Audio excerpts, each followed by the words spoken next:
ऐसा भी कहे ना कि अपने शरीर का पाड़ोसी होकर देख लो, ऐसा था ना। हाँ, एक अंतर्मूर्त तक। तो उसका कहना क्या है कि शरीर से भिन्न अपना भेद ज्ञान कर लो। परंतु ऐसी भी बातें हम कहते भी हैं, सुनते भी आए हैं कि 48 मिनट तक अपने आत्मा में स्थिर हो जाए तो केवल ज्ञान हो जाए।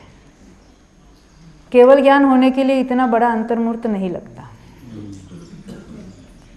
छठे गुणस्थान का जो छोटा अंतर्मूर्त है, उससे भी 7वां 8वां, में पहले उपशम श्रेणी की बात करूँगी।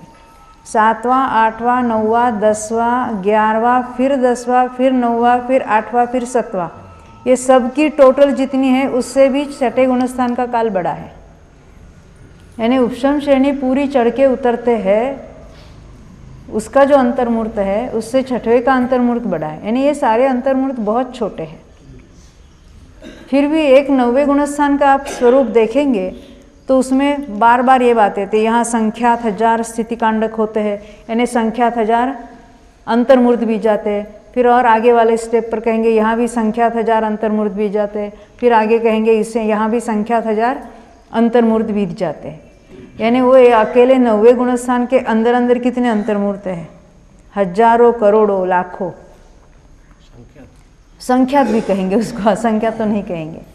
तो ये अंतर्मूर्त का जो स्वरूप है, क्योंकि ये अंतर्मूर्त छोटे छोटे होते हमारे ख्याल में नहीं आते, हर बार उसका 48 मिनट ऐसा अर्थ नहीं करना।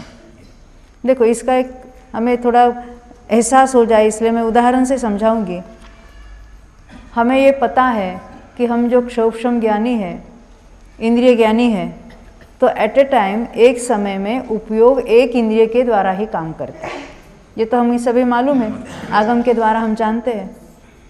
यानी भले हम पंचेंद्रिय है, पांचों ही इंद्रियों संबंधी जानने का उघाड़ एक ही समय में विद्यमान है।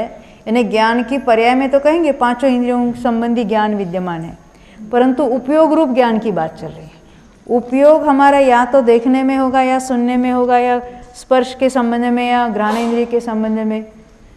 तो कितना जल्दी जल्दी पलटता होगा। ये भी बात है कि ऐसा नहीं होता कि एक समय के लिए देखा, फिर दूसरे समय में सुना, और तीसरे समय में वो घ्राण का काम किया, सुवास, सुगंध, दुर्गंध का ज्ञान हो, ऐसा नहीं होता। लगातार अंतर्मूर्त तक उसी पदार्थ को जानते रहेंगे तो ही क्षोभक्षम ज्ञानी उसको पकड़ सकता है। इसका अर्थ जब हम देख रहे हैं तो कम से कम अंतर्मूर्त देखते रहे तो उसका ज्ञान हो रहा है, तब जाके पलटकर वो आवाज़ संबंधी यानी ध्वनि संबंधी ज्ञान होगा, वहाँ भी अंतर्मूर्त उपयोग टिकेगा तो उसको ग्रहण करेंगे। फिर स्पर्शन संबंधी, यानी ये पलटना होता है। तो ये कितना फास्ट पलटता होगा, क्योंकि हमें कभी ऐसा नहीं भाषित होता है। हमें तो लगता है हम देख भी रहे, सुन भी रहे, सूंघ भी रहे, हाँ, मज़े से हवा ले भी रहे,